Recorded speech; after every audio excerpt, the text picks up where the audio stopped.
হাজার হাজার অর্থহীন খালি পথ অপেক্ষা একটি ধম্মপদ শ্রেয়, কারণ তাহা শুনিয়া লোকে শান্তি লাভ করে। ধম্মপদ 102। কেউ শত শত শ্লোক আবৃত্তি করতে পারে, হাজার হাজার শ্লোক অর্থহীন অভিব্যক্তিতে পরিপূর্ণ, এর কোনো দরকারি অর্থ নেই। যদি কেউ জ্ঞানের সাথে গর্ভবতী শ্লোকের একটি লাইন পাঠ করে তবে এটি আরও মূল্যবান, যদি এটি শুনলে একজন শান্ত হয়।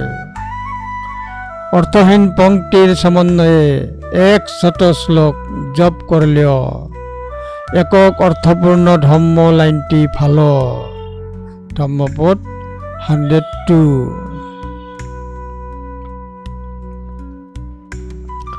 জয়স গাথা শতং ভাসে অনর্থপদ সংহিতা, একং ধম্মপদং শ্রেয় ইয়ং সূত্রা উপসম্মতি।